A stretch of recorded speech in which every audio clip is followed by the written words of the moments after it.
All right. Put on my blue light blockers. All right. So I'm a couple minutes late here. Thanks for your patience. I'll just give it a minute as folks hop on. Hello. Hello, hello. Thanks for being here. Okay. So I'm going to get right to it.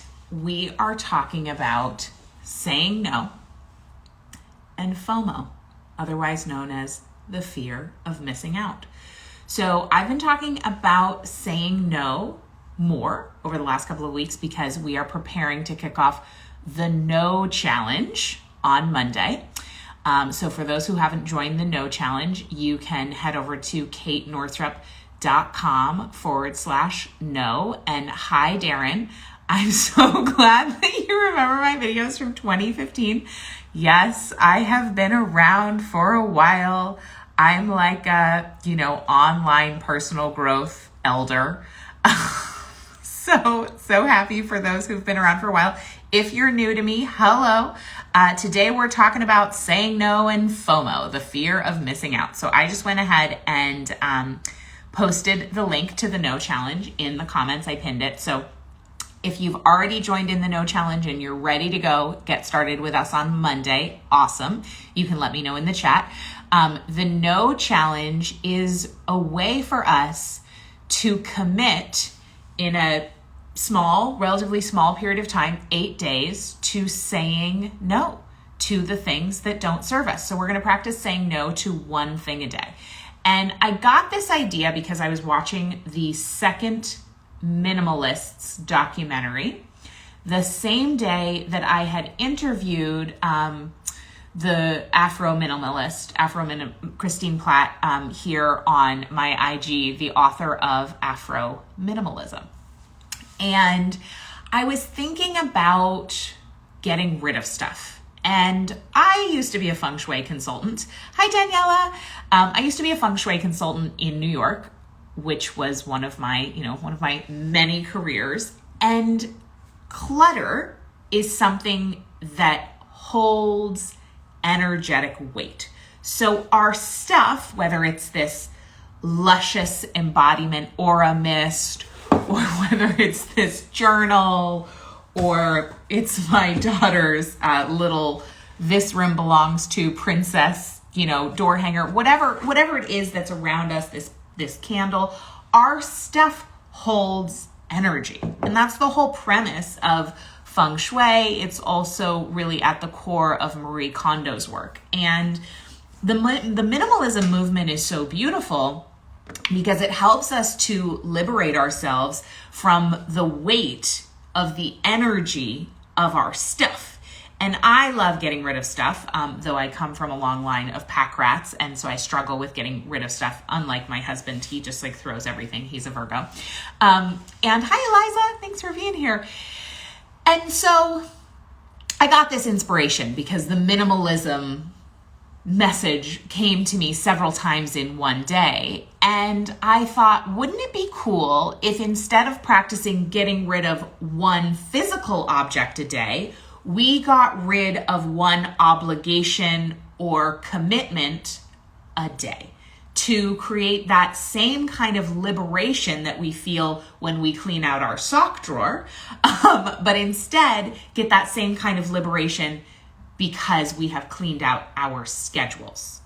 The truth is, how we live our lives is really determined by what's in our calendar, right? I was talking to Raw Goddess in a series of conversations I've been having here with amazing women who I admire, whose lives have been impacted by the Do Less methodology. And she was talking about that her schedule is really her guide for the Do Less way. And her schedule has helped her reckon with and get really sober around her priorities. And I use the word sober because I'm an Enneagram 7.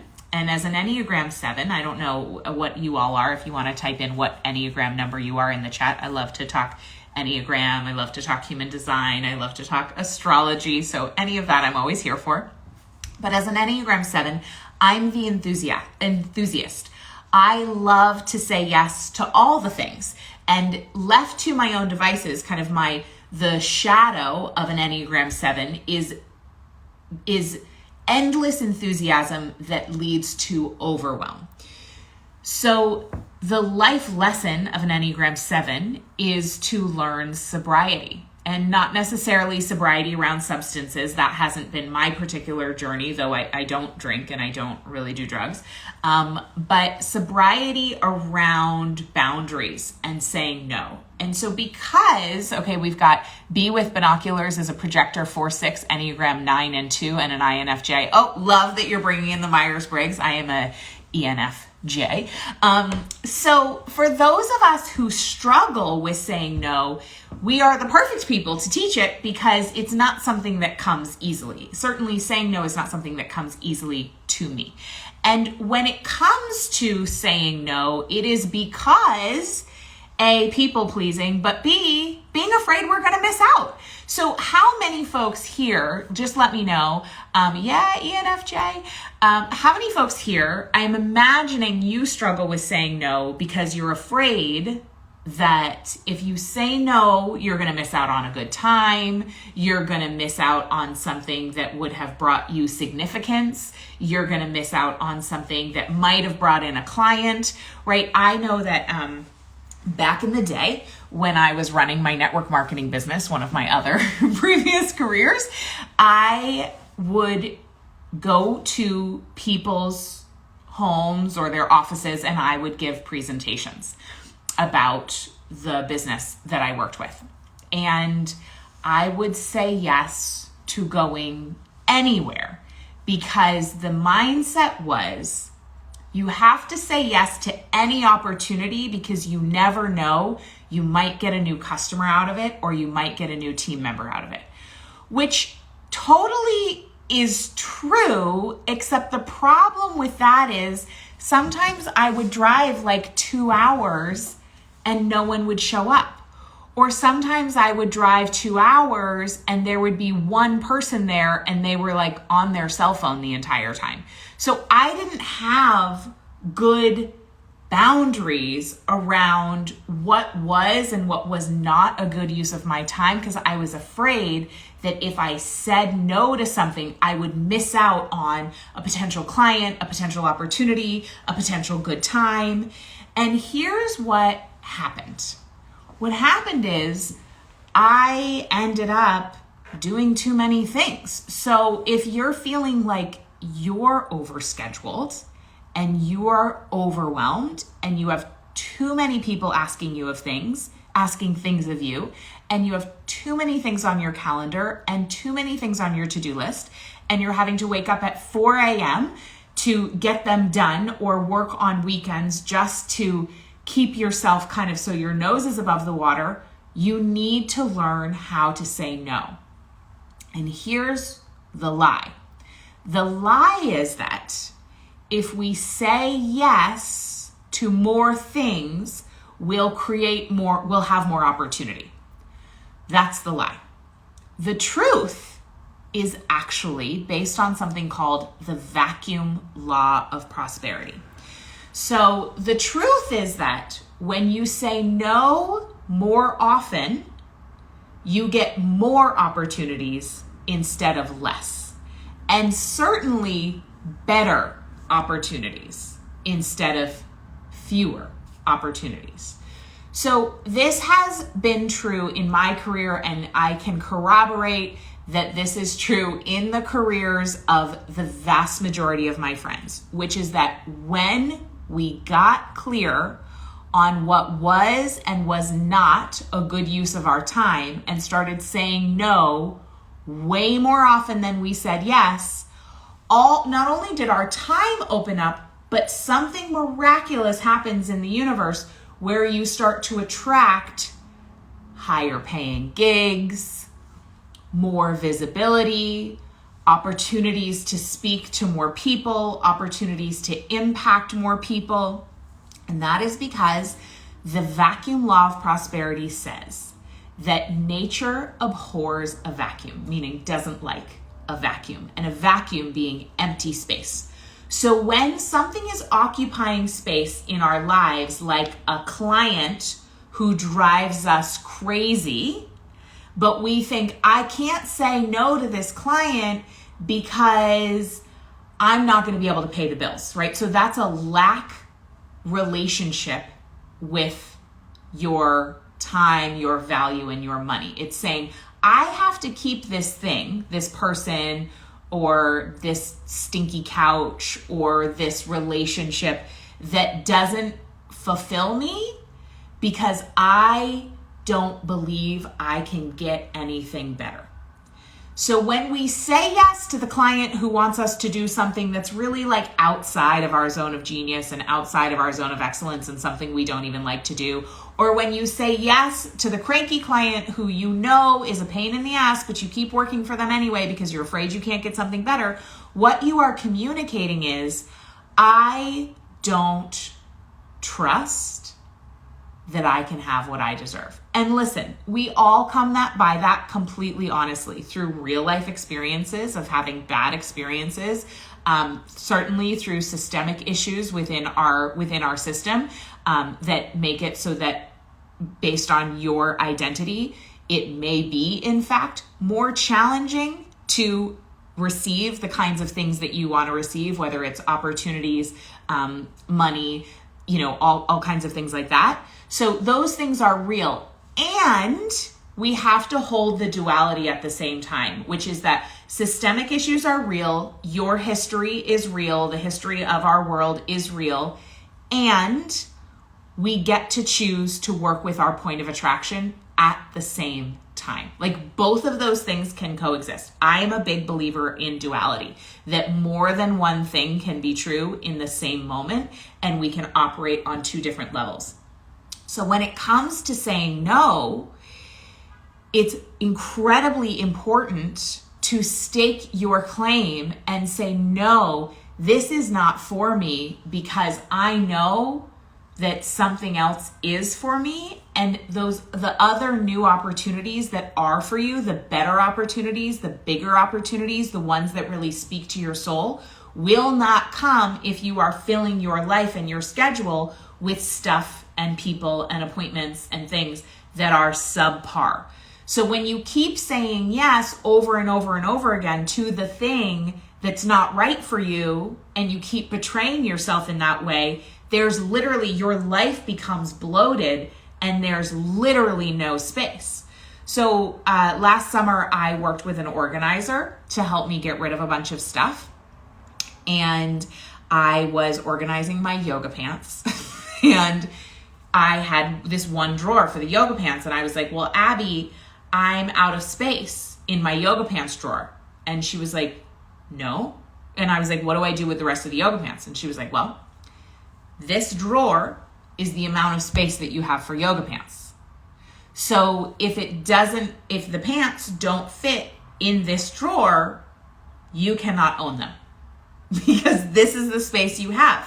And it was such a revelatory moment of like, oh, I can't just keep adding in new things. There's not space. The thing is that time, we can change our relationship to time. And that's one of the things I work with our Origin members on, is healing and changing our relationship to time. So we have a more abundant and prosperous relationship to time as opposed to a lack relationship to time. But the truth is that we only have the amount of time we have this lifetime. We can create timeless moments. We can be more present so that time expands. I mean, I really do believe in time bending, which is our ability to expand or contract our experience of time at will. But on a linear, chronos time perspective, we don't get more time. Money, on the other hand, is a renewable resource, right? Money is a renewable resource. There is more where that came from. Yes, we may have beliefs and there are systems in place that make it harder to get in for certain people and in certain situations. But the truth is, there is more where that came from. There's not with time, though. So we need to be so devoted to only allowing the things that serve us, that serve our business mission, that are aligned with our soul, that are aligned with our life's work, that are the most profitable, that are the least stressful. Like those things are what deserve to be in the proverbial yoga pants drawer of our life. Now, when I realized I didn't have space for all the pants that I owned, I looked at all the pants and I determined which ones were my favorites. Like these pants I wear all the time. I never put them on and feel like, these aren't quite right. I'm never having to hike them up when I'm doing a workout. They're not pilled. They're not see-through in the bum when I bend over, like all those things, right? And so I got rid of and I donated the pants that were no longer serving me. Hey, Gigi. I got rid of the pants that were no longer serving me, and I only allowed into my limited yoga pants drawer the pants that were like made my butt look the best, that feel the most amazing on my body, that I love the patterns, that I feel like $1 million in, right? So when it comes to saying no, we have to do the same thing.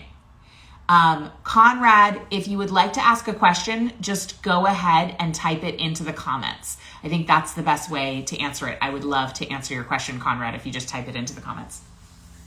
So I really want to encourage you to work with your relationship with abundance as it relates to opportunity, and plant your stake in the ground and say, I believe I am deserving, I am worthy of all of my good.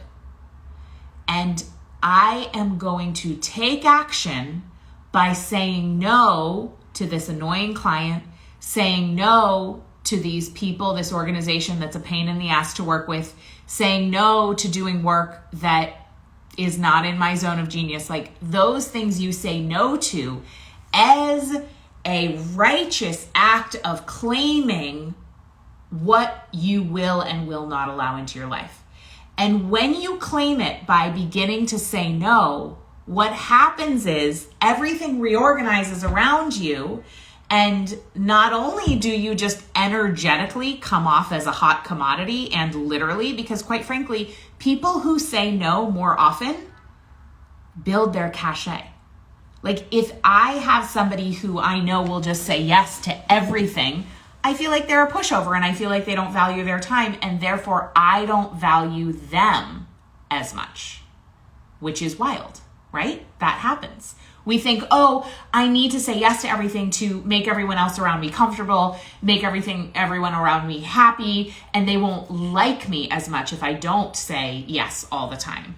But what often happens, and especially in business, is we diminish our brand reputation by saying yes to everything. If I see somebody who's on every single, every single stage, every single summit, they're showing up on everybody, like all over the place, it's not as special, right? I'm kind of like, I could see them any day, versus someone who I know only says yes to a few things. Then I know if I show up for that thing, it's going to be so much more valuable, because we instantly value people more who value their own time more.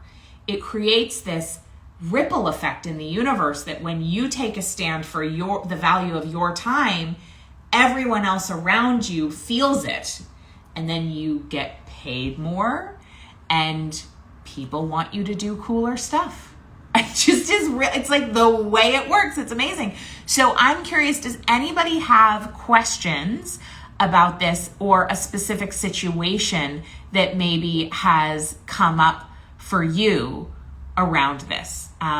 If you're having any trouble saying no to something. So Prince is asking, how do you say no without hurting other people's feelings? So I'm a big believer in the kind no. And in fact, I did an IG live that I have now as an IGTV right here on my account about how to say no kindly. So you can watch that whole one if you want after this, but I will just tell you right now, I think that you can say, thank you so much for thinking of me. I'm not able to because XYZ, but I wish you all the best and I'll let you know if anything changes. So easy, so straightforward.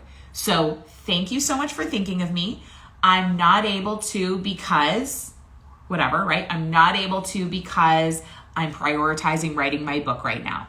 I'm not able to because I am not doing interviews right now because I have a big project I'm working on. I'm not able to because I'm taking Fridays off to spend at the beach with my kids. Whatever you've got, and then I wish you all the best with whatever it was that they invited you to do, and I will let you know if anything changes.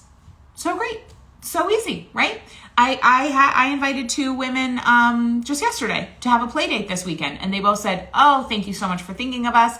We would love to do it, but this weekend we have plans about da-da-da-da-da, so we can't, but we'll let you know if that changes, and, let's book it for another week. So straightforward. My feelings weren't hurt. I was like, okay, they already have plans. No big deal, right? Okay, Lois Lane of Yoga says, I've been giving yoga classes for free to build my community. I want to start charging for them. How do I communicate this without losing my student base? I want to change their expectation. So I'm curious, Lois Lane of Yoga, are these classes in person or are they online? I am curious about that. And the reason I'm asking, in Inkhouse Writing, I'm so glad this is resonating with you right now and that you're in a season of saying no. I recommend staying in the season of saying no to the vast majority of things so that when the best stuff comes along, you're available to say yes. Okay, so Lois Lane of Yoga, they're on Zoom. So what I would recommend is to say, I'm so grateful that you've been coming to class. It's so amazing. And I'm going to keep doing 1 class for free a week, and you could do it like on IG Live or something, or you could do it on Zoom. And I would probably do it on like Facebook Live or IG Live or somewhere like more public where you can continue to build your following that way. You could do it on IG Live and then you could upload it to YouTube, just FYI, and you could upload it to Facebook. I'm a huge fan of repurposing that way. That's one of our do less strategies that we practice in my membership, Origin. And we're opening the doors to Origin in about 2 weeks on May 11th. So if you want to hear about that, you can go to origincollective.com. But what I would say is do a free class once a week that's public. And it could be 15 minutes. It could be a 15-minute like lunch break yoga or something. And then you can let your folks know if you want to keep coming to class for free, here's the standing date, here's where you can come.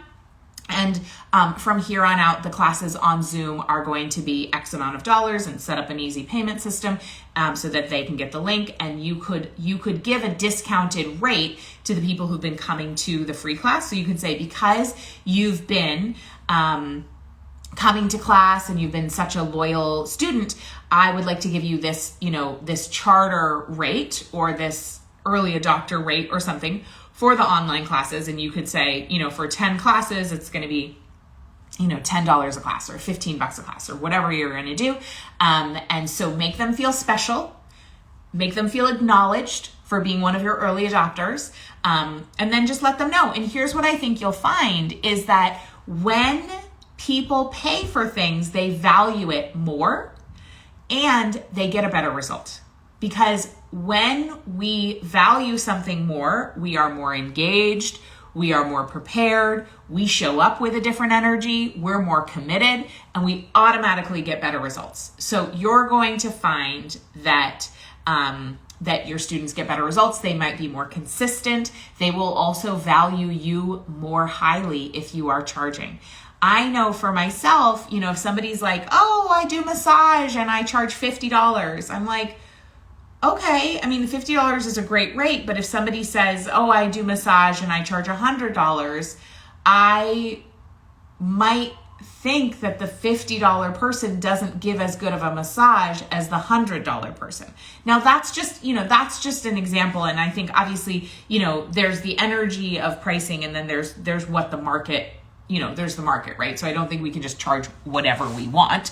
And I don't think we should try to, just like gouge people either, but you want to position yourself so that you are charging an amount that feels like you are being replenished financially, and also so that people are valuing what you have to offer. And I want to remind folks, this is a bit of a tangent, but I want to remind folks when it comes to pricing that we do not price based on the amount of time that it takes us to do something. We price based on the result, the value of the result that somebody receives from that experience, that offering, that interaction, that product. So that's just an important piece. So I hope that helps the Lois Lane of yoga. Let me know. If anyone has any other questions about specific scenarios about saying no, I would be so thrilled to hear about it. I also, if you're just joining in, we're talking about saying no and the fear of missing out, specifically the way that brings up our relationship with money and our relationship with our worth. Because what happens is when we say yes to everything, we're basically saying, I don't believe I can get what I actually want. So when we start to say no to the things that don't feel right, the universe hears us and starts to send us more of what's right for us.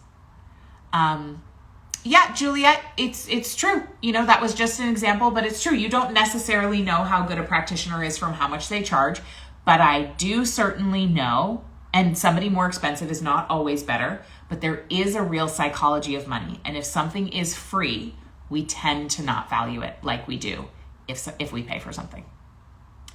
Find work-life balance. I'm so glad that you're finding this so valuable, especially for mental health counselors. Yes. Okay. B with binoculars. I have a question about how to respect others' respectful no's without the FOMO. So when other people say no to you and you have FOMO, is that what you're asking about? If somebody says no to a request that you've made and then you have FOMO, I am curious about if that's your question. And if that is in fact your question, I would say that one of the best things we can do that also makes us energetically so attractive to people and opportunities and money and joy is cultivating our own life force.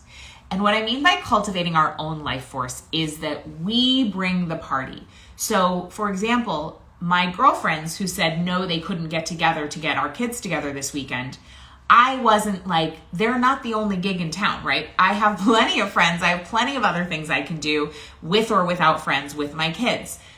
So I wasn't feeling like, oh my God, they have to say yes to me because I've put all my joy eggs in their basket. I was feeling like that's a great option for this weekend. We could also go to the Yellow Green Market in Hollywood. We could also go visit our friends in Coconut Grove. Like, there's so many things that we could do. I like to keep an ongoing list of things of like beautiful parks to visit and things I want to go see and people I want to see, so that I'm never feeling like the thing that I invited somebody to, if they say no, that somehow my joy is dependent upon them being able to do something with me. My joy is never dependent on somebody else. My joy is self-generated. And I self-generate my joy by putting my bare feet on the ground, by being outside in the sunshine, by dancing around my office, by eating great food, by watching fun TV shows. Right now I'm watching Virgin River and I love it. By reading great books, by connecting to God, by praying, by meditating, by lighting a candle. Like, there's just so much that we can do to cultivate our own inner light and our own life force. And when we put the burden of our joy on someone else, it is incredibly repulsive. So to them and to all opportunities. And so that's really where it comes back to trust and trusting that we are enough, and that our relationship with ourselves and with the divine and, you know, however we relate to that is really like, that's the core. And then everything else comes from that place, instead of putting our relationships with other people at the core, because we never have control over those. And if we're basing our joy on those other people and what they do, we're effed. Okay, so hopefully that helped you out. Be with binoculars. So I think this is such an important conversation, and I'm so glad that you've joined in for this, because saying no to what's not right for you is one of the most powerful energetic shifts you could ever make. So Dr. Christine Matheson is joining us for the No Challenge. If you are joining us for the No Challenge and you have not yet signed up, go to katenorthrup.com/no. We also, if you don't want to do the No Challenge, but you do want to be in a community of like-minded entrepreneurs committed to doing business in a new way that honors feminine energy and releases this attachment to the hustle, but taps into flow and prosperity through data and soul-driven time and energy management practices and specific business strategies, plus loads of community and live touch points, then the doors to Origin open May 11th. And the No Challenge is in the run-up to the opening for Origin. So, okay, Melissa is saying, are you saying we shouldn't create FOMO, or we create the FOMO by activating our own inner party? Melissa, I don't believe in FOMO. I don't think I don't believe there's any such thing as missing out. I don't really like using FOMO in marketing. I think it plays to kind of like our lowest vibration, which is fear and lack.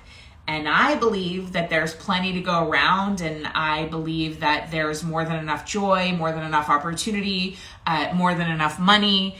And so I don't think we should create FOMO at all. I'm just talking about if we say no to, FOMO is the fear of missing out. What often happens is we say yes to too many things that are not right for us because we have a fear of missing out. But when we reorganize our relationship to our worth, to our time, and to opportunities and money, and we begin to understand that our energetic